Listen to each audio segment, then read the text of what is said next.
Hello everyone, welcome back to my channel friends. आप सभी का मेरे चैनल पे स्वागत है। और फ्रेंड्स, आज की वीडियो में हम बीएड फर्स्ट ईयर का जो आपका कंपलसरी सब्जेक्ट होता है टीचर, टीचिंग एंड टेक्नोलॉजी, इसके वेरी शॉर्ट क्वेश्चन डिस्कस करने वाले हैं जो कि सीसीएस यूनिवर्सिटी में प्रीवियस ईयर में पूछे गए हैं। हालांकि ये क्वेश्चन सभी यूनिवर्सिटीज़ के लिए इक्वली इम्पोर्टेंट हैं क्योंकि ये सब्जेक्ट सभी में सेम रहता है और सभी में कंपलसरी रहता है। तो यहाँ पे हम वेरी शॉर्ट क्वेश्चंस के आंसर देखेंगे। चलिए स्टार्ट करते हैं। सबसे पहला क्वेश्चन बीएड फर्स्ट ईयर में जो पूछा गया था इस सब्जेक्ट से, वो पूछा गया था कि कंप्यूटर के विभिन्न भाग लिखिए। विभिन्न 4 भाग आपको बताने थे। तो कंप्यूटर के 4 इंपॉर्टेंट भाग, उसका कीबोर्ड, मॉनिटर, माउस और सीपीयू, जिसको कि कंप्यूटर का माइंड भी कहते हैं, ये 4 इंपॉर्टेंट भाग है। सेकंड क्वेश्चन है कि शिक्षण अधिगम प्रबंधन के सोपान लिखिए। देखिए फ्रेंड्स, ये मोस्ट इम्पोर्टेंट टॉपिक है और यहाँ से लॉन्ग क्वेश्चन भी पूछा जाता है। शिक्षण अधिगम प्रबंधन का प्रत्यय आइवर के डेविस नाम के एक व्यक्ति ने दिया था, जिन्होंने इसमें 4 सोपान बताए थे, जिसमें सबसे पहले आता है आपका नियोजन यानी प्लानिंग करना। देन उस प्लानिंग को जो आपने की है उसको संगठित करते हैं यानी कि उसको ऑर्गेनाइज करते हैं। उसके बाद जो कुछ आपने व्यवस्था बनाई है, जो कुछ संगठन आपने किया है, फिर आप उसको लीड करते हैं यानी कि उसका अग्रसरण करते हैं। फिर जब वो प्रोसेस चलती है तो आप उस प्रोसेस पे कंट्रोल रखते हैं। तो इस तरह से 4 सोपान इसमें रहते हैं। सबसे पहला नियोजन, दूसरा संगठन, तीसरा अग्रसरण और चौथा नियंत्रण। क्वेश्चन नंबर 3, 2 शिक्षण कौशलों के नाम बताइए। देखिए, माइक्रो टीचिंग में आपको टीचिंग कौशल्स पढ़ाए जाते हैं, तो आप कोई भी टीचिंग कौशल्स के नाम, टीचिंग स्किल्स के नाम बता सकते हैं। यहाँ पे आपको एनी 2 कोई भी 2 बता सकते हैं। यहाँ पे मैंने लिखा है प्रस्तावना कौशल और श्यामपट्ट कौशल। आप इसके स्थान पे प्रस्तावना कौशल, व्याख्यान कौशल, श्यामपट्ट कौशल, उद्दीपन परिवर्तन कौशल, पुनर्बलन कौशल, कोई भी 2 कौशल लिख सकते हैं। नेक्स्ट क्वेश्चन आता है क्वेश्चन नंबर 4, एनसीटीई का फुल फॉर्म लिखिए। तो एनसीटीई का फुल फॉर्म होता है national council for teachers education, राष्ट्रीय अध्यापक शिक्षा परिषद, यानी कि जो टीचर्स की ट्रेनिंग होती है, उसके लिए एजुकेशन दी जाती है, उसकी काउंसिल। और इसकी स्थापना 1995 में हुई थी। नेक्स्ट क्वेश्चन आता है पाठ योजना के 2 उपागम, यानी कि लेसन प्लानिंग की 2 अप्रोचेज लिखनी है। तो इसमें से 2 इंपॉर्टेंट अप्रोचेज आपकी हर्बर्ट अप्रोच और रचनात्मक यानी कि कंस्ट्रक्टिविज्म अप्रोच, ये 2 हो जाती हैं। इसके अलावा आप इसमें मॉरिसन अप्रोच भी लिख सकते हैं एंड ब्लूम टैक्सोनॉमी अप्रोच भी लिख सकते हैं। नेक्स्ट आता है इसमें क्वेश्चन नंबर 6, NROER, नरोर, इसका पूरा नाम लिखिए। तो नरोर का पूरा नाम है national repository of open educational resources, मुक्त शैक्षिक संस्थानों का राष्ट्रीय भंडार, और इसकी स्थापना 2013 में की गई थी। इसके बाद आता है क्वेश्चन नंबर 7, ट्रू फॉल्स, कि इंटरनेट ना तो कठोर शिल्प है और ना ही कोमल शिल्प। और ये क्वेश्चन सही है, क्योंकि इंटरनेट जो है, देखिए, इंटरनेट एक सॉफ्टवेयर की भांति भी काम करता है और इंटरनेट का जो वायर कनेक्शन होता है वो आपका कठोर शिल्प के भांति काम करता है। तो यहाँ पे इंटरनेट ना तो हार्डवेयर उपागम है और ना ही सॉफ्टवेयर है। नेक्स्ट क्वेश्चन, क्योंकि ये कम्युनिकेशन का मीडियम है। इसके बाद आता है क्वेश्चन नंबर 8, अनुदेशन तकनीकी में शिक्षक का स्थान गौण होता है।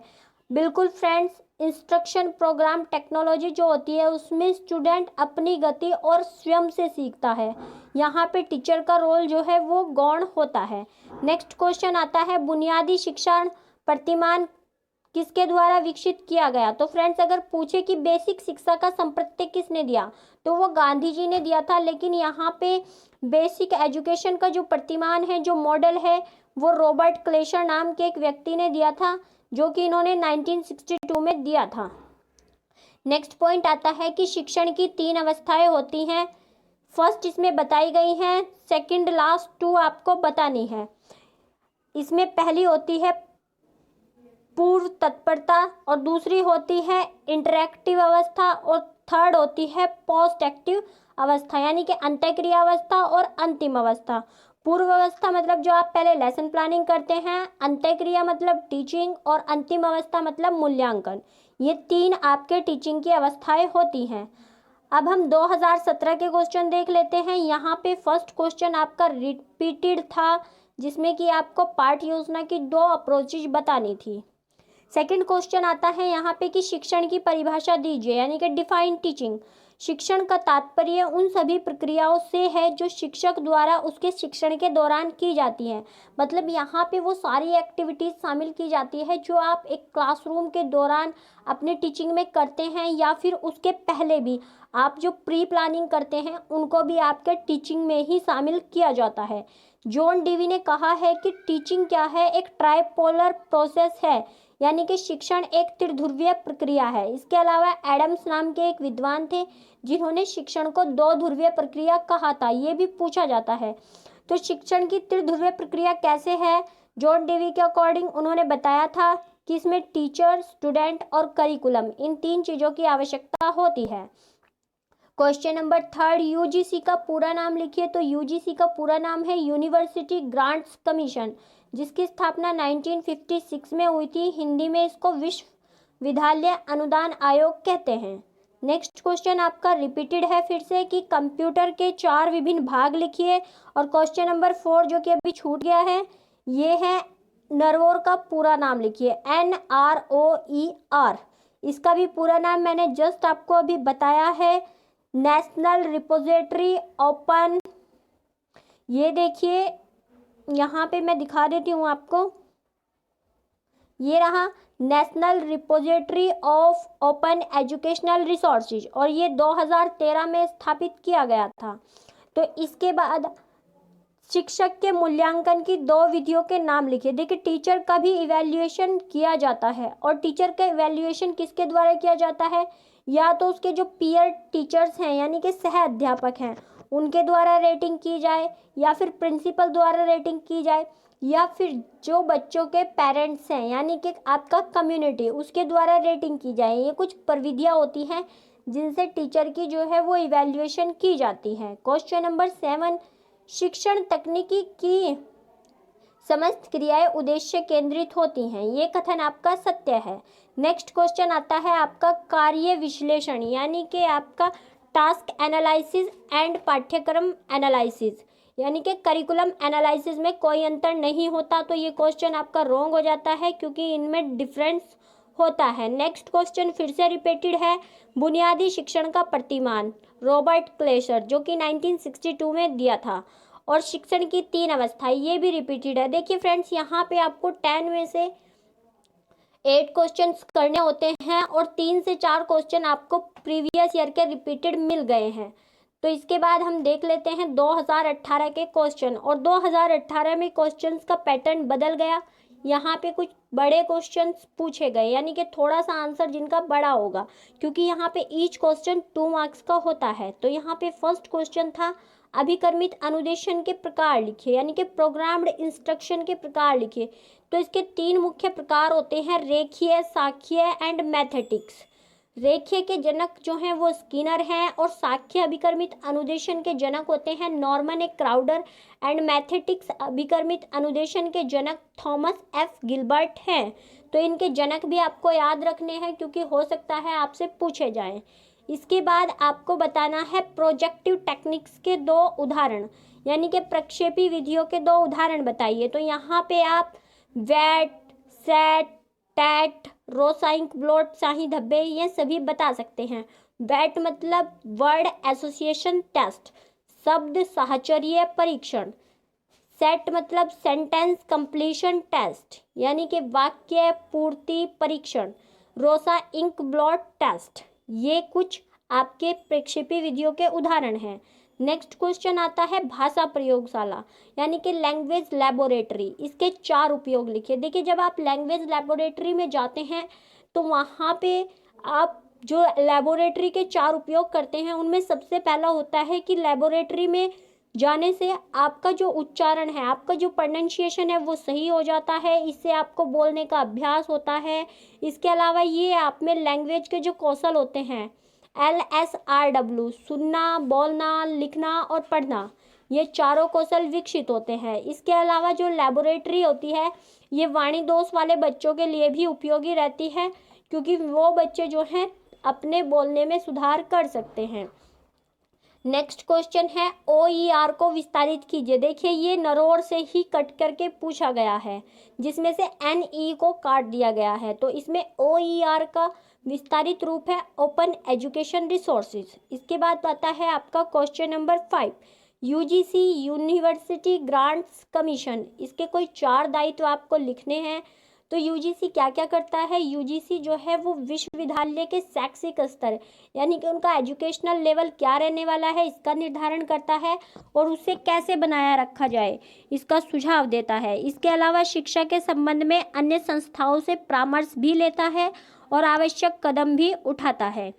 विश्वविद्यालय की परीक्षा और अनुसंधान कार्यों को ऊंचा उठाने का प्रयास भी जो है UGC द्वारा किया जाता है। इसके अलावा विश्वविद्यालयों में परस्पर समन्वय और सहयोग बढ़ाने के समुचित उपाय भी UGC द्वारा किए जाते हैं। इसके बाद आता है क्वेश्चन नंबर 6, शिक्षकों के व्यावसायिक विकास हेतु 2 अवयवों के नाम लिखिए। तो शिक्षकों के जो आप वोकेशनल डेवलपमेंट करते हैं उसके लिए 2 स्ट्रेटजी मोस्ट इम्पोर्टेंट जो है वो है आपका कार्यशाला यानी वर्कशॉप और सेमिनार, जिनमें कि जो है टीचर्स को बताया जा सकता है कि वो कैसे अपने टीचिंग को इफ़ेक्टिव कर सकते हैं। ये चीज़ें आप अपने बीएड के दौरान भी देखते हैं कि कैसे आपको जो है वर्कशॉप आयोजित करवाई जाती है, जिनमें आपको डिफरेंट काम सिखाए जाते हैं और सेमिनार में भी कैसे आपको बोलने का मौका दिया जाता है। नेक्स्ट क्वेश्चन आता है समूह कार्य अवयव यानी कि ग्रुप लर्निंग की क्या विशेषताएं हैं। तो समूह कार्य अवयव की 4 विशेषताएं हैं। एक तो इसमें छात्रों में सामूहिक भावना का विकास होता है यानी वे एक दूसरे से मिलकर काम करना सीखते हैं। इसके बाद उनमें एक दूसरे की जो बात होती है उसको इम्पोर्टेंस देते हैं। इससे उनमें ये होता है कि हमें केवल अपनी ही मनमानी नहीं करनी बल्कि दूसरों की बात को भी इम्पोर्टेंस देनी है। इसके अलावा सामूहिक कार्य परियोजना में बच्चे जो हैं वो इंडिविजुअल डिफरेंसेस होने के बाद भी एक दूसरे से समायोजन करना सीखते हैं, जो कि उनके भावी जीवन के लिए हेल्पफुल रहता है, क्योंकि एटलीस्ट उनको लाइफ में अलग अलग लोगों के साथ जिनमें इंडिविजुअल डिफरेंसेस पाए जाएंगे बाद में एडजस्टमेंट करना है। इसके अलावा इससे जो है वो नेतृत्व के गुणों का विकास भी होता है। अब फ्रेंड्स जो आपके माइक्रो टीचिंग में स्किल्स होते हैं उनके कंपोनेंट भी मल्टीपल टाइम पूछे जाते हैं। तो आपको जितने भी आपके माइक्रो टीचिंग के स्किल्स होते हैं उनके 4 कंपोनेंट एटलीस्ट याद कर लेने हैं। तो यहाँ पे पुनर्बलन शिक्षण कौशल के घटक पूछे गए हैं यानी कि रीइंफोर्समेंट स्किल के कंपोनेंट यहाँ पे पूछे गए हैं। तो इसमें टीचर क्या करता है, इसमें टीचर छात्रों के जो सुझाव होते हैं उनका समर्थन करता है। इसके अलावा बच्चों को जो है वो शाब्दिक पुनर्बलन देता है यानी प्रशंसा कथनों का प्रयोग करता है। इसके अलावा छात्र जो टीचर होता है उसको एक ही शब्द के यानी कि बहुत सारे टीचर बार बार कहते रहते हैं हर चीज़ पे कि बहुत अच्छा बहुत अच्छा, तो इससे जो बच्चे होते हैं उनको इन्फोर्समेंट मिलना कम हो जाता है।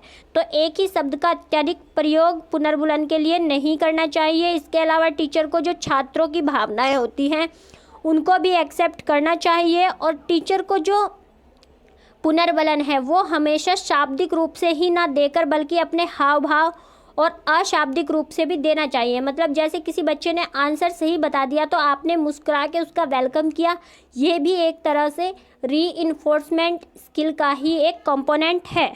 इसके बाद आता है क्वेश्चन नंबर 9 जिसमें आपसे पूछा गया है कि बहु इंद्रिय शिक्षण के 4 महत्व बताइए। तो इसमें सबसे पहला है कि इससे जो मल्टी सेंसरी आपकी टीचिंग होती है इससे क्या होता है, इससे जो आपकी टीचिंग है वो बहुत ज़्यादा इफ़ेक्टिव होती है और छात्रों में इंटरेस्ट बढ़ता है, अधिगम के प्रति रुचि बढ़ती है और छात्र इसमें अधिक सक्रिय अधिक एक्टिव होकर सीखते हैं, जिससे कि इफ़ेक्टिव वे में वो सीख पाते हैं। और जब हमारे सारे सेंसेस जो हैं वो केंद्रित होते हैं सीखने में लर्निंग में, तो वहाँ पे जो हम सीखते हैं वो लंबे समय तक हमें याद रहता है और लंबे समय तक स्थायी बना रहता है। इसके बाद आता है CAI के 4 उपयोग। सबसे पहले देख लेते हैं कि CAI क्या होता है। ये होता है कंप्यूटर असिस्टेंट इंस्ट्रक्शन यानी कि कंप्यूटर सहायक अनुदेशन, ऐसा अनुदेशन जो आप कंप्यूटर की सहायता से करते हैं। तो इसमें क्या होता है कि इसमें जो विद्यार्थी है वो सक्रिय याकर यानी कि अपने आप से एक्टिव लर्निंग करता है। इसके अलावा कंप्यूटर आधारित शिक्षा से जो है वो शिक्षा की गुणवत्ता में वृद्धि की जाती है और इसमें जो स्टूडेंट है वो अपनी गति सेल्फ पेस से सीखता है और उसको तुरंत पुनर्बलन प्राप्त होता रहता है, क्योंकि कंप्यूटर पे आप कोई काम करते हैं, अगर आप सही करते जाते हैं तो आपका नेक्स्ट लेवल अप होता जाता है, लेकिन अगर आप गलत करते हैं तो कंप्यूटर आपको इंस्ट्रक्शंस देता है कि आपने ये सही नहीं किया। इसके अलावा इसमें छात्र मल्टीमीडिया के माध्यम से जो अधिगम करते हैं वो अधिक स्थायी होता है, क्योंकि उसमें हम इंटरेस्ट लेके सीखते हैं। इसके बाद फ्रेंड्स हम लोग देख लेते हैं 2019 के क्वेश्चन, और इसमें सबसे पहला पूछा गया था कि शिक्षा में इंटरनेट का क्या उपयोग है। देखिए फ्रेंड्स, इंटरनेट एक ऐसा आपका इक्विपमेंट है जो ना तो हार्डवेयर है और ना ही सॉफ्टवेयर है, लेकिन इंटरनेट के माध्यम से आप संप्रेषण कर सकते हैं। इससे आप टीचिंग लर्निंग कर सकते हैं, मतलब इंटरनेट के माध्यम से, जैसे मैं आज कर रही हूँ, मैं टीचिंग कर रही हूँ, आप लोग लर्निंग कर रहे हैं। इसके अलावा इंटरनेट के माध्यम से आप परीक्षा आयोजित करवा सकते हैं। आप बच्चों के लिए जो बच्चों का डाटा है अपने लिए या फिर पेरेंट्स के लिए डाटा कलेक्ट कर सकते हैं। इसके अलावा आप इंटरनेट के माध्यम से रिजल्ट भी शो कर सकते हैं।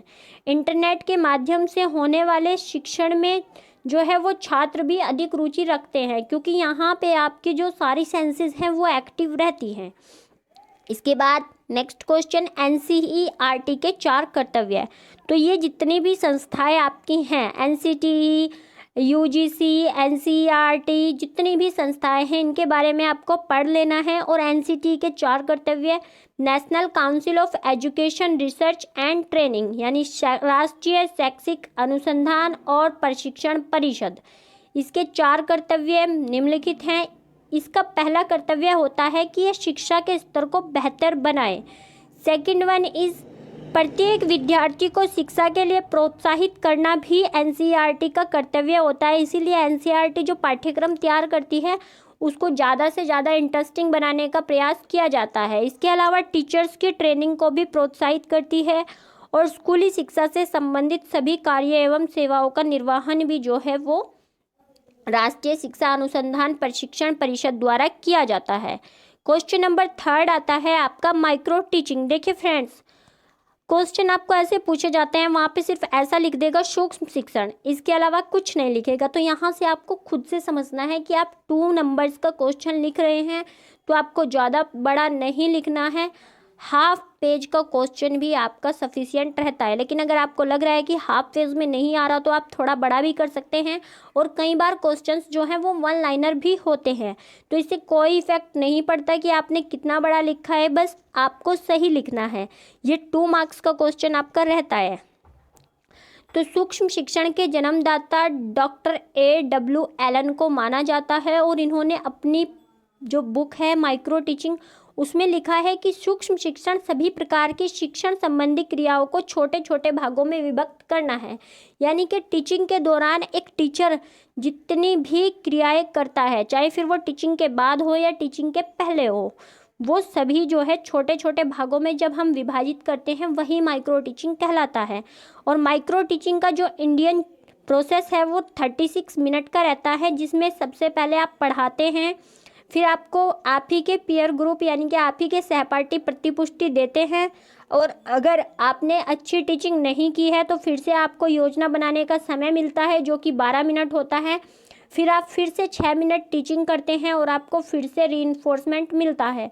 और ये प्रक्रिया जब तक चलती रहती है जब तक कि आप एक अच्छे तरीके से नहीं पढ़ाने लगते। तो सूक्ष्म शिक्षण जो है ये टीचर्स के लिए होता है, ये स्टूडेंट के लिए नहीं होता, ये भी याद रखना है। शिक्षण के श्यामपट्ट लेखन कौशल के अवयव, यहाँ पे आपको ब्लैक बोर्ड स्किल के कंपोनेंट बताने हैं। तो ब्लैक बोर्ड जो स्किल है उसके कौशल कौन कौन से होने चाहिए, तो इसमें सबसे पहले तो आप जो ब्लैक बोर्ड पे लिखें उनमें अक्षरों में स्पष्टता होनी चाहिए, सीधी रेखा में आपको लिखना चाहिए, आपका लेखन स्पष्ट होना चाहिए, और जो शब्दों का आपका आकार है वो इक्वल होना चाहिए। आप ऐसे नहीं लिखेंगे कि कोई अक्षर बड़ा है कोई छोटा है, क्योंकि टीचर ऐसे करेगा तो फिर स्टूडेंट कैसे सीखेंगे। और इसके बाद आपको लिखते समय बोलना भी है, ऐसा नहीं है कि आप बस चौक उठाइए और ब्लैक बोर्ड पे लिखते जा रहे हैं। बल्कि आपको जो है वो बोलते हुए लिखते जाना है। तो ये कुछ कंपोनेंट होते हैं जो आपको ब्लैक बोर्ड स्किल के दौरान यूज़ करने होते हैं। क्वेश्चन नंबर 5, शिक्षण का स्मृति स्तर यानी कि मेमोरी लेवल ऑफ टीचिंग। तो शिक्षण का स्मृति स्तर से तात्पर्य तथ्यों तथा सूचनाओं को याद रखने से है और ये प्राथमिक कक्षाओं के लिए अधिक उपयोगी है। इसकी डेफिनेशन वुडवर्थ के अनुसार पहले से सीखी गई बातों को याद रखना ही आपका स्मृति कहलाता है। अब हम इसकी संरचना देख लेते हैं और इसके लिए मैंने एक निमोनिक बनाया है। ये है आपका PPEGA। P फॉर प्रस्तावना मतलब आपका P for preparation, P for presentation यानी प्रस्तुतिकरण, E फॉर एक्सप्लेनेशन या फिर कॉम्प्रिहेंसिव या फिर comparison, and G for generalization and A for application यानी कि हिंदी में आप कहेंगे प्रस्तावना, प्रस्तुतिकरण, स्पष्टीकरण या तुलना, सामान्यीकरण या फिर प्रयोग। और इसके जनक जॉन फ्रेडरिक हर्बर्ट हैं और इसे ही हर्बर्ट की पंचपदीय प्रणाली नाम से भी जाना जाता है। इसके बाद नेक्स्ट क्वेश्चन आता है क्वेश्चन नंबर 6। इसमें पूछा गया है कि सांख्य प्रोग्राम को विकसित करने के पद बताइए। तो जो आपका सांख्य प्रोग्राम होता है इसके जनक हैं नॉर्मन ए क्राउडर और इसके प्रमुख 2 पद होते हैं। इसमें 2 पृष्ठ होते हैं, गृह पृष्ठ और त्रुटि पृष्ठ। गृह पृष्ठ में आपका शिक्षण, अनुक्रिया और निदान आता है। देखिए फ्रेंड्स, इसको आप किसी गेम से समझ सकते हैं। मान लीजिए आप ऑनलाइन कोई गेम खेल रहे हैं, अगर आप एक लेवल जो है वो पार कर लेते हैं तो आप लेवल 2 पे पहुंच जाते हैं, लेकिन अगर आप एक लेवल पार नहीं करते और आप कोई त्रुटि करते हैं तो आप यहाँ पहुंच गए, फिर से आपको वापस आना पड़ेगा। तो ये जो आपके गोले हैं ये आपके त्रुटियों को दर्शाते हैं कि आप जब सीखते हैं तो त्रुटियां करते हैं और आपको वापस से फिर अपने पॉइंट पे आना होता है और आप फिर से प्रयास करते हैं और नेक्स्ट पॉइंट पे पहुंच जाते हैं। तो इस तरह का जो अनुदेशन होता है वो सांख्य अनुदेशन कहलाता है। इसके बाद आता है क्वेश्चन नंबर 7, अन्वेषण व्यू रचना की 4 विशेषता यानी कि जो आपका ह्यूरिस्टिक मेथड होता है जिसको आप खोज विधि भी कहते हैं। इसके जनक प्रोफेसर आर्मस्ट्रॉन्ग हैं और इसकी 4 विशेषताएं हैं कि इसमें जो अधिगम होता है, जो बच्चे लर्निंग करते हैं वो खोज आधारित होते हैं और इसमें बच्चे जो हैं वो स्वयं करके अपनी गति से सीखते हैं। इससे क्या होता है, इससे छात्र के जो मेंटल एबिलिटीज़ होती है, जो उसकी मानसिक शक्तियाँ होती हैं, उनका विकास होता है और इस विधि से छात्रों में वैज्ञानिक दृष्टिकोण का भी विकास होता है जिससे कि उनमें निर्णय लेने की क्षमता का विकास होता है। तो कुछ इस तरह की 4 विशेषताएं ह्यूरिस्टिक मेथड की होती हैं। इसके बाद आता है हमारा क्वेश्चन नंबर 8, क्रियात्मक अनुसंधान।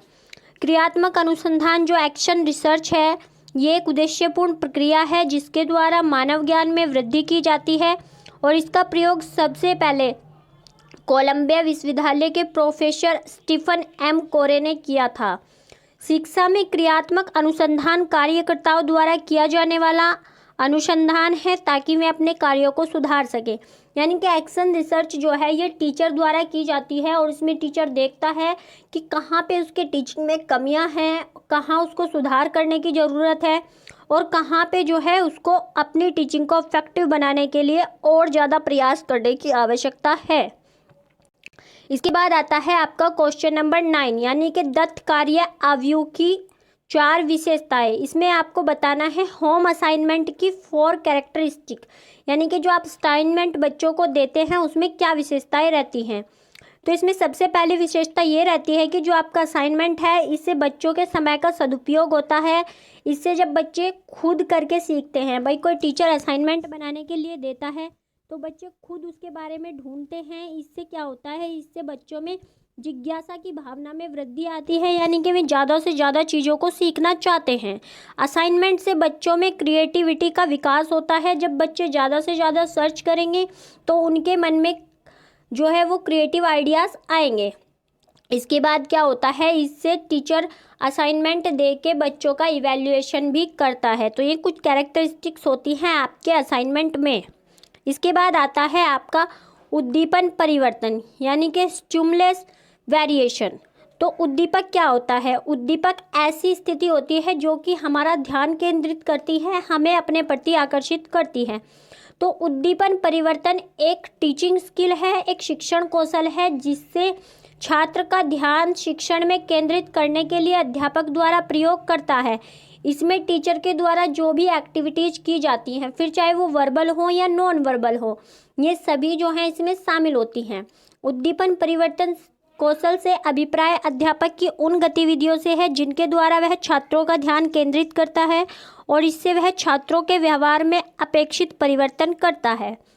उद्दीपन परिवर्तन के कुछ कंपोनेंट होते हैं, जैसे कि संचालन करना, अपनी जो टीचिंग है उसका संचालन टीचर कैसे कर रहा है, टीचर के हाव भाव कैसे हैं, बीच बीच में टीचर मौन विराम लेता है कि नहीं लेता, टीचर की आवाज़ में उतार चढ़ाव है या नहीं, क्योंकि जो चीज़ें इंपॉर्टेंट होती हैं उन पे थोड़ा जोर दे के अगर टीचर बोल रहा है तो मतलब वो स्टिमुलस वेरिएशन का प्रयोग कर रहा है।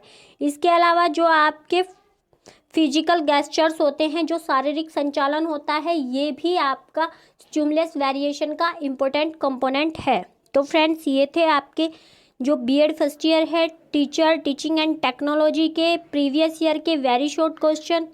और यहाँ पे ये जितने भी क्वेश्चन मैंने डिस्कस किए हैं, अगर आप इनका पीडीएफ लेना चाहते हैं तो डिस्क्रिप्शन बॉक्स में टेलीग्राम ग्रुप का लिंक दिया हुआ है, वहाँ पे ज्वाइन करके आप इसकी पीडीएफ ले सकते हैं।